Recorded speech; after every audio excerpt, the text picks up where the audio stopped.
እንግዶቻችን እንኳን ደህና መጣችሁ። ዛሬ በዚህ የተገናኘንበት ዋናው ምክንያት የግሬት ኮሚሽን ሚኒስትሪ ኢትዮጵያ በየዓመቱ የሚያዘጋጀውን የቸርች መሪዎች ኮንፈረንስ በተመለከተ አጠር ያለ ጋዜጣዊ መግለጫ ለመስጠት ነው። ይህንን አስመልክቶ በዚህ ዓመት የሚኖረን የቸርች መሪዎች ኮንፈረንስ በኢትዮጵያ አቆጣጠር ከጥር 20 እስከ ጥር 22 ይካሄዳል። እዚህ ላይ እስከ 2000 መሪዎችን እንጠብቃለን። የቤተ ክርስቲያን መሪዎችን፣ በተለያየ ደረጃ ያሉ መሪዎችን እስከ 2000 የሚደርስ ቁጥር እንጠብቃለን። ከዛም አንጻር ሰፊ ስራ እየሰራን ያለ ነው። ይህንን አስመልክቶ የግሬት ኮሚሽን አመራሮች እዚህ ያሉ፣ እነሱ የፕሮግራሙን አስመልክቶ የሚሰጡንን መግለጫ እንከታተላለን። ኦኬ፣ የጌታ ስም የተባረከ ይሁን። ሁላችንም በጌታ በኢየሱስ ክርስቶስ ስም ሰላም እላችኋለሁ። እንግዲህ ለአንድ ማህበረሰብም ለአንድ ሀገርም በአጠቃላይ የመሪዎች ሚና እጅግ በጣም ከፍተኛ ነው። ሁሉ ነገር በመሪነት ላይ ነው የተመሰረተው። አንድ ተቋም መሪውን ይመስላል። ቤተክርስቲያንም ባሏት መሪዎች መጠን ነው ልታድግ የምትችለው። ስለዚህ ይህንን በመገንዘብ ግሬት ኮሚሽን ሚኒስትሪ ኢትዮጵያ ከተቋቋመበት ጊዜ ጀምሮ ለቤተክርስቲያን መሪዎችን ለማሳደግ የተለያዩ ስራዎችን ሲሰራ ነው የቆየው። ከነዚህ ጥረቶቹ አንዱ በየዓመቱ የምናደርጋቸው የቤተክርስቲያን መሪዎች ኮንፈረንሶች ናቸው። ላለፉት 8 ዙር የተለያዩ ርዕሶችን በመምረጥ ወቅታዊ የሚባሉ ርዕሶችን በመምረጥ የቤተክርስቲያን መሪዎች በዛ አቅጣጫ እውቀት እንዲያዳብሩ፣ ግንዛቤ እንዲጨብጡ፣ እንዲወያዩ እናደርጋለን እና ባለፉት ዓመታት እግዚአብሔር በጣም ረድቶናል። ዘንድሮም እስከ 2000 የሚሆኑ መሪዎች በአዲስ አበባ ይሰበሰባሉ። እሱን አቅደን ነው እየተንቀሳቀስን ያለ ነው። እግዚአብሔር ይረዳናል ብለን እናምናለን። ባለፉት ዓመታት የነበሩን ኮንፈረንሶቻችን በጣም እጅግ አስደናቂ ናቸው። የቤተክርስቲያን መሪዎችን በጣም ጥሩ ምስክርነት የሰጡባቸው በጣም ጥሩ የስልጠና ኮንፈረንሶችን አድርገናል። ዘንድሮ የስልጠና ኮንፈረንሳችን ዋነኛ ትኩረት ደቀ መዝሙርነት፣ ከዛ ማህበራዊ ተሳትፎና ሀገራዊ ለውጥ ነው ላይ ነው የሚያተኩረው። ዋነኛ ጭብጡ ራሳቸው ተለውጠው አገር የሚለውጡ ክርስቲያኖችን እንዴት ማፍራት ይቻላል፣ ከቁጥር ባሻገር እንዴት ማሰብ ይቻላል። አዎ፣ በኢትዮጵያ ውስጥ የወንጌል አማኙ ቁጥር እየጨመረ ነው። ስለዚህም የእግዚአብሔር ስም የተባረከ ይሁን። ከዚህም በላይ መጨመር አለብን። ገና ያልተደረሱ በጣም ብዙ የህዝብ ክፍሎች አሉ። እዚህ ውስጥ ግን ሌላኛው አንገብጋቢ ጉዳይ ያሉት የወንጌል አማኞች እንዴት ተጽዕኖ ፈጣሪ ሊሆኑ ይችላሉ የሚለው በጣም መሰረታዊ ነገር ነው። በዚህ ውስጥ እንግዲህ የቤተክርስቲያን ዋነኛ ሚና የሚሆነው ደቀ መዝሙርነት ነው። ትራንስፎርሜሽናል ዲሳይፕልሺፕ፣ ለውጥ አምጪ ደቀ መዛሙርትን ማፍራት ነው ዋነኛ ትኩረቷ ሊሆን የሚገባው የሚል እምነት ይዘን ነው በዚህ ዓመት የተነሳ ነው። የተለያዩ ተናጋሪዎችን ጋብዘናል። በርዕሱ ላይ የሚያስተምሩ ለውጥ አውጪ ደቀ መዛሙርት ምን ሊመስሉ እንደሚችሉ፣ እነዚህን እንዴት ማፍራት እንደምንችል፣ ከዛ ደግሞ እነዚህ ደግሞ እንዴት በማህበረሰብ ውስጥ ሄደው ተጽዕኖ ሊያመጡ እንደሚችሉ፣ ማህበራዊ ተሳትፏቸው ምን ሊመስል እንደሚገባ፣ እነዚህን የመሳሰሉ ሀሳቦችን አንስተን እንወያያለን። እኛ ሁልጊዜ ትኩረታችንን አድርገን የምንነሳው አጥቢያ ቤተክርስቲያናትን ነው። ምክንያቱም ከህዝቡ ጋር ቀጥታ ግንኙነት ያላቸው መሪዎች ያሉበት ቦታ ነው አጥቢያ ቤተክርስቲያን። አዲስ አበባና አዲስ አበባ ዙሪያ ወደ 1000 የሚሆኑ አጥቢያ ቤተክርስቲያናት ላይ ትኩረት አድርገን ግብዣ ወረቀቶች ልከናል፣ ደብዳቤዎች ልከናል። እንዲሁም ደግሞ የቤተ እምነት ጽሕፈት ቤቶችም ደግሞ ያሉ መሪዎች እንዲገኙ ግብዣ ልከናል። ከዚህ ጋር በተጨማሪ ደግሞ የዩኒቨርሲቲ ፌሎሺፕ መሪዎችንም እንጋብዛለን። እንዲሁ የተወሰኑ ደግሞ ጥቂት ባለሙያዎች ክርስቲያን ባለሙያዎችም ፕሮግራሙ ላይ ይሳተፋሉ ብለን ተስፋ እናደርጋለን። እንግዲህ በአጠቃላይ መርሃ ግብራችን ይህንን ነው የሚመስለው። ፕሮግራሙ ላይ እንደተለመደው በመመዝገብ በቅድሚያ ቤተክርስቲያናት ተወካዮቻቸውን እንዲልኩና እንዲመዘገቡ ጥሪያችንን ማቅረብ እንፈልጋለን። ጸሎት ያስፈልገናል፣ የእግዚአብሔር መገኘት እንዲኖር እና የሚመጡ መሪዎች ጥሩ ግንዛቤ ጨብጠው እንዲሄዱ ለዚህ መጸለይ ይገባናል። የዘንድሮ የስልጠና ቦታ በቀጠና 2 ሙሉ ወንጌል አማኞች ቤተክርስቲያን ነው። አምናም እዛ ነበር ያደረግነው። እንግዲህ እኛ ሁልጊዜ ትኩረት አድርገን የምናሰለጥነው የቤተክርስቲያን መሪዎችን ነው። ወደ 75% የሚሆኑት ከአጥቢያ ቤተክርስቲያናት የሚመጡ አጥቢያ ቤተክርስቲያናትን የሚወክሉ በአዲስ አበባና በሸገር ከተማ ያሉ የቤተክርስቲያን መሪዎች ናቸው። ወክላም የምትልከው አጥቢያ ቤተክርስቲያን ነች። ከዛ በተረፈ ከቤተ እምነት ጽሕፈት ቤቶች ተወክለው የሚመጡ መሪዎችም ደግሞ አሉ። 25% ደግሞ የሚሆኑት ሴት መሪዎችና ወጣት መሪዎች ናቸው። እነዚህም ላይ ደግሞ ትኩረት እናደርጋለን እና ቫራይቲው በዛ ላይ ያለ ነው። የቤተክርስቲያን መሪዎች፣ ሴት መሪዎችና ወጣት መሪዎች ናቸው። ቁጥራቸው አነስተኛ ቢሆንም ደግሞ ክርስቲያን ባለሙያዎችም ይሳተፋሉ። የተወሰኑ ክርስቲያን ባለሙያዎችም ይሳተፋሉ። ለመመዝገብ ምንድን ነው የሚያስፈልገው የሚባለው? በዋናነት እንግዲህ እኛ ደብዳቤ ወደ አጥቢያ ቤተክርስቲያን ስለላክል እነሱ ተወካዮቻቸውን ይልካሉ። አንዳንድ ሰዎች ግን በግላቸው መሳተፍ ይፈልጋሉ። ይቻላል ወይ? አዎ ይቻላል። መሪዎች ከሆኑና ቀጥታ በቤተክርስቲያን የሚመጡበት እድል ከሌለ ከኛ ጋር ተነጋግረው መሳተፍ ይችላሉ። ኦንላይን የምዝገባ አማራጭ አለ። በኦንላይን የምዝገባ አማራጭ መመዝገብ ይችላሉ። እንዲሁም ደግሞ ግሬት ኮሚሽን ቢሮ ወይም ደግሞ የግሬት ኮሚሽን አገልጋዮችን በማግኘት መመዝገብ ይቻላል ማለት ነው። እንዳልኩት ግን አብዛኛው ምዝገባ ግን የሚመጣው በአጥቢያ ቤተክርስቲያናት አማካኝነት ነው። ተሳታፊዎች ለ3 ቀን የምሳ መዋጮ ይከፍላሉ። የተወሰነ መዋጮ ያዋጣሉ። ሁሉንም ወጪ ባይሸፍንም አንድ ተሳታፊ 2000 ብር የምዝገባ ክፍያ ይከፍላል። እሱ ለ3 ቀን የምሳና የሻይ እንደዚህ ወጪዎችን ይሸፍናል። ግሬት ኮሚሽን ደግሞ ሌሎችን ወጪዎችን የኮንፈረንሱን ወጪዎችን ይሸፍናል። እንደዛ እያደረግን ነው የምንሄደው። አቅም የሌላቸው ቡድኖችን እንደዚህ እንደ ወጣት መሪዎች፣ አንዳንድ ሴት መሪዎችም ደግሞ ካሉ ለነሱ ደግሞ ድጋፍ የሚያደርጉ አብያተ ክርስቲያናት የሚሆኑ ድርጅቶችን ፈልገን እነሱ እንዲገቡ እናደርጋለን ማለት ነው። እሱ እየተነጋገርን ኬዝ ባይ ኬዝ የምንሄደው ነው። በአጠቃላይ ግን የምዝገባ ክፍያ ከፍለው ተሳታፊዎች ይመዘገባሉ ማለት ነው። ሀገራችን ካለችበት ሁኔታ አንጻር ይህ ስልጠና ያለው ሬሌቫንስ ወይም ደግሞ አግባብነት ምንድን ነው የሚለው ላይ ኦፍኮርስ ዋና የምናነሳው ጉዳይ እሱ ነው። እኛ እንደ ደቀ መዛሙርት በአገር ለውጥ ላይ በአገር ሰላም ላይ ምንድነው አስተዋጽኦ ማድረግ የምንችለው? ሰማይ ብቻ ነው ከዳንን በኋላ የሚመለከተን ወይስ ምድርንም የመለወጥ ኃላፊነት አለብን የሚለው ነው ዋነኛው ሐሳብ። ምድርን የምንለውጥ ለዋጮች ደግሞ መሆን የምንችለው መጀመሪያ እኛ በምን ኤሪያዎች ላይ በምን ሁኔታ ከተለወጥን ነው። በቁጥር ብቻ ከየጨመርን ከመጣንና በእውነት መለወጥ ያለብን ኤሪያዎች ላይ ካልተለወጥን የለውጥ ሐዋርያት ልንሆን አንችልም። ግን ደግሞ ክርስቶስ እንዳቀደልን ክርስቶስ እንደጠራን ደግሞ ከተለወጥን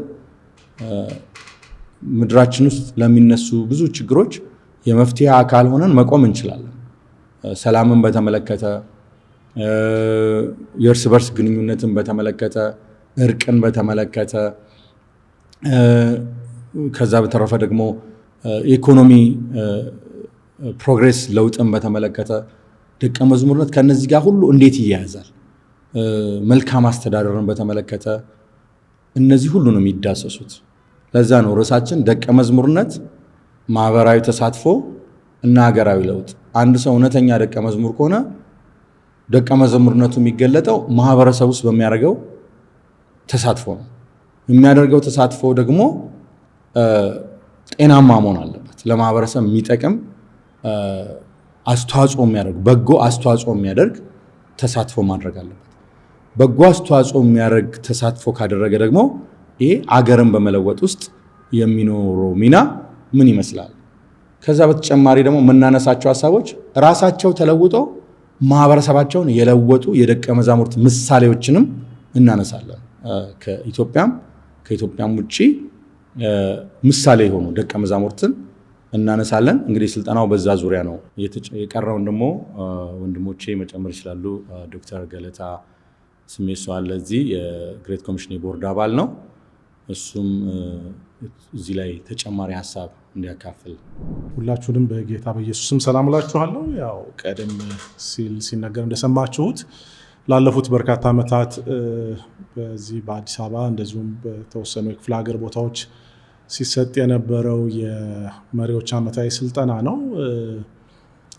ወንድሜ ዶክተር ግርማ ያለው ላይ የተወሰነ ነገር ለመጨመር፣ እንደምናውቀው ዓለማችን በጣም ፈጣን የሆነ ለውጥ እያስተናገደች ነው ያለችው እና ክርስትና ደግሞ በሌላ መልኩ የማይለወጥ መሰረት ላይ የቆመ እምነት ነው ብለን ነው የምናስተምረው። ስለዚህ እነዚህን ሁለቱን አቀናጅቶ መሄድ ከመሪዎች ይጠበቃል። በዚህ ተለዋዋጭ በሆነ ዓለም ውስጥ የማይለዋወጠውን ጌታ ይዘው መሄድ የሚችሉበትን ጭብጥ ለማስጨበጥ የተዘጋጀ ስልጠና ነው።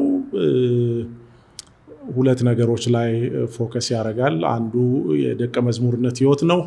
ሁለተኛው ደግሞ ራሱ የተለወጠ መሪ ሌሎችን እንዴት መለወጥ ይችላል የሚል የመሪዎች ላይ አትኩሮት ያደረገ ነው።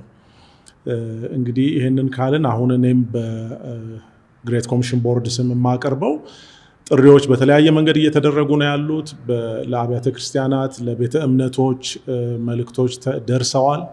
እንደዚሁም ደግሞ በተለያዩ የሶሻል ሚዲያ ፕላትፎርምስ ይሄ ማስታወቂያ እየተላለፈ ነው። የመመዝገቢያ ሊንኮችም እየተላለፉ ነው ያሉት። ስለዚህ ከዚህ ቀደም ካለን ልምድ በመነሳት ቀኖቹ እየደረሱ በሚመጡ ቁጥር በጣም መጨናነቅ ይፈጠራል እና እሱን ማስወገድ እንድንችል ይሄን መሳተፍ የምትፈልጉ ሰዎች ቀደም ብላችሁ ከአሁን ጀምራችሁ ሬጂስተር ማድረግ ብትጀምሩ ለዝግጅቱም የተሻለ ይሆናል። ደግሞም የሚመጣውን ሰው አውቆ የሚዘጋጀውን የትኛውንም የሎጂስቲክስ አሬንጅመንት እንደሚገባ አሬንጅ ለማድረግ ይረዳናል። ከዛ ባለፈ ግን እግዚአብሔር እንደሚረዳ እናምናለን። ከዚህ በፊት ባሉት ጊዜያትም የረዳን እግዚአብሔር ነው። ዛሬም ደግሞ የምንታመነው እግዚአብሔርን ነው። ስለዚህ ከጥር 20 እስከ 22 ባለው ጊዜ እንድንገናኝ ለሁላችሁም ጥሪ ያሳልፋለሁ። እኔ አንደኛውን ጥያቄ ነው አድሬስ የማደርገው። ይሄ ደግሞ ሀገራችን አሁን ካለችበት ሁኔታ አንጻር ያለው ግንኙነት ምን ይመስላል የሚለው። የወንጌል አማኞች የዜግነት ስነ መለኮት አለን። በጣም የታወቀ በእንግሊዝኛ ሲቲዝንሺፕ ኦፍ ቱ ኪንግደምስ ይባላል። ወይም እዚህ የእግዚአብሔር መንግስት ዜጎች እንደሆንን ሁሉ የምንኖርበት እግዚአብሔር የሰጠን የተወለድንበት አገርም የዜግነት ኃላፊነት አለብን እና ቀደም ሲልም እንደተናገርኩት አገራችንም ምድራችንም በጣም ፈጣን በሆነ ለውጥ ላይ ነው እየሄደች ያለችው እና በዛ ውስጥ ምንድነው የኛ ሚና? እንደዚህ ምድር ዜጎች ምንድነው ማድረግ ያለብን? መጽሐፍ ቅዱሳዊ ኃላፊነት አለብን ወይ? እንደ አንድ ክርስቲያን ከሌላ ሰው በተለየ በጎ የሆነ ተጽዕኖ የምናሳድርበትን መንገድ መጽሐፍ ቅዱስ ይነግረናል። እንዳልኩት ነገሮች ይለዋወጣሉ፣ የእግዚአብሔር ቃል አይለዋወጥም፣ ክርስትናችን አይለዋወጥም። ግን ተለዋዋጭ በሆነው ዓለም ውስጥ ፊት የሆነ ክርስትና በዛ ውስጥ ገብቶ መስራት የሚችል መንቀሳቀስ የሚችል ማንነት አማኞች እንዲኖራቸው፣ መሪዎች እንዲኖራቸው እና መጽሐፍ ቅዱስ ሲናገር እናንተ የዓለም ብርሃን ናችሁ፣ እናንተ የምድር ጨው ናችሁ ይላልና ይሄን የብርሃንነትና የጨውነት ሚና መወጣት የሚቻለው እንደዚህ ባሉ በጣም ከፍተኛ ለውጥና ውዥንብሮች ባሉበት ጊዜ ነው። ለውጥ ደግሞ ሁልጊዜም የራሱ የሆነ አለመረጋጋትን ያስከትላል። ይሄ የለውጥ ባህሪ ነው። በዚህ ውስጥ ቤተክርስቲያን የራሷን አሻራ ጥላ ማለፍ እንድትችል መሪዎች ይሄንን በደንብ አተኩረው ሆን ብለው እንዲሰሩበት እና በሀገር ግንባታም ላይ የራሳችንን ሚና መጫወት እንድንችል ክርስቲያኖች ያን እንዲያውቁ ለማድረግ ታስቦ የተዘጋጀ ስልጠና ነው። እንግዲህ ጊዜው ሲደርስ ደግሞ በዛ ውስጥ ያለውን መተው እንዲካፈሉ አሁንም ጥሪያችን እናቀርባለን። ከዚህ ቀደም የተለያዩ ርዕሶችን ይዘን ነው የተነሳ ነው። ለምሳሌ ከዛሬ 2 ዓመት በፊት የነበረው የታረቁ ታራቂዎች ሚል ነበረ፣ የታረቁ አስታራቂዎች ሚል ነበርና መጀመሪያ እርስ በርሳችን እንታረቅ በክርስቶስ፣ ከዛ ማህበረሰብ ውስጥ የማስታረቅ ሚና እንጫወት የሚል ርዕስ ነበረ ይዘን የተነሳ ነው። ውጤቱ በጣም በጣም አስገራሚ ነው የነበረው። አምና ደግሞ በተመሳሳይ ጊዜ የእግዚአብሔር መንግስት ዜግነትና ምድራዊ ዜግነትን አጣጥሞ መሄድ ላይ ትኩረት አድርገን አስተምረናል። በጣም እጅግ በጣም መልካም ጊዜ ነው የነበረው። ያው በየጊዜው ከሰልጣኞች አስተያየት እንቀበላለን። የነበረው አስተያየት እጅግ በጣም የሚያበረታታ ነበር። አምና ወደ 2400 የሚሆኑ መሪዎች ተሳትፎ ነበረ በዚህ ስልጠና ላይ። እጅግ በጣም የሚገርም ጊዜ ነው የነበረን። ዘንድሮ ደግሞ እንደተባለው የምናተኩርበት ርዕስ ደቀ መዝሙርነትን ከሀገራዊ ለውጥ ጋር እያይዞ ማንሳት ነው። እንግዲህ አንደኛ እግዚአብሔር ይረዳናል፣ ሁለተኛ ደግሞ እኛ መዘጋጀት ያለብንን ያህል ተዘጋጅተናል። በጣም ጥሩ ጊዜ ይኖረናል ብዬ ተስፋ አድርጋለሁ። አነቃቂ ነው፣ ደግሞ እውቀትን የሚሰጥ ነው። ጥያቄ ሰዎች ጥሩ ጥያቄ ፈጥሮባቸው አይምሯቸው ውስጥ እንዲሄዱ ማድረግ ነው። እርስ በርሳቸው እንዲወያዩ የሚያደርግ ነው። ስለዚህ እንደዚህ አይነት ትኩረት የተደረገባቸው ፎከስድ ትሬኒንጎች፣ ቴማቲክ ስልጠናዎችን በየጊዜው በሰጠን ቁጥር ቤተክርስቲያን መሪዎች ላይ የአመለካከት ከዛም ያኗኗርም ለውጥ እያመጣ ይመጣል። ያ ነገር ደግሞ ወርዶ በየአጥቢያ ቤተክርስቲያኑ በክርስቲያኑ ማህበረሰብ ውስጥ ደግሞ ወደታች ይወርዳል የሚል እምነት ይዘን ነው እየተንቀሳቀስን ያለ ነው። እስካሁን በጣም የሚያበረታታ ለውጦች አይተናል። ዘንድሮም ያ ነገር በተሻለ ሁኔታ ይደገማል ብለን በእግዚአብሔር እንታመናለን። እሺ፣ ዶክተር ግርማና ዶክተር ገለታ እናመሰግናለን ለቀረበልን ገለጻ። ለማጠቃለል ያህል የግሬት ኮሚሽን ሚኒስትሪ ኢትዮጵያ እንግዲህ ላለፉት 8 ዓመታት ሲገለጽ እንደነበረው በተለያዩ ወቅታዊና አስፈላጊ የሆኑ ርዕሰ ጉዳዮች ላይ የቤተክርስቲያን መሪዎችን አቅም ከማጎልበት አንጻር ለወቅታዊው የቤተክርስቲያን ተግዳሮቶች ተገቢውን ምላሽ መስጠት እንዲችሉ የቤተክርስቲያን መሪዎችን፣ አገልጋዮችን፣ በተለያየ ፕሮፌሽን ውስጥ ያሉ መሪዎችን ሲያስታጥቅ፣ ሲያሰለጥን፣ ኢኩዊፕ ሲያደርግ ቆይቷል። በዚህም ዓመት እንግዲህ እንደሰማነው የዚህ ዓመት መሪ ቃላችን የተለወጡ ለዋጮች ደቀ መዝሙርነት ለማህበራዊ ተሳትፎና የሀገራዊ ለውጥ በሚል ነው የሚቀጥለው የዚህ ዓመት ስልጠና። ቦታው ቀጠና 2 ሙሉ ወንጌል ነው። ቀኑ ደግሞ ጥር 20፣ 21 እና 22 ነው። ሮብ፣ ሐሙስ፣ አርብ ከጠዋቱ 3 ሰዓት ጀምሮ እስከ ከሰዓት በኋላ 10 ሰዓት ተኩል ድረስ የሚደረጉ ስልጠናዎች ናቸው።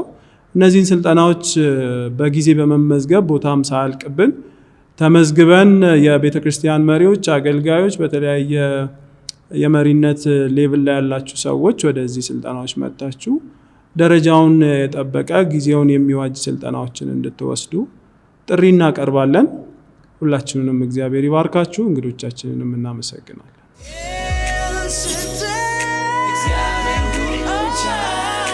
El Shaddai.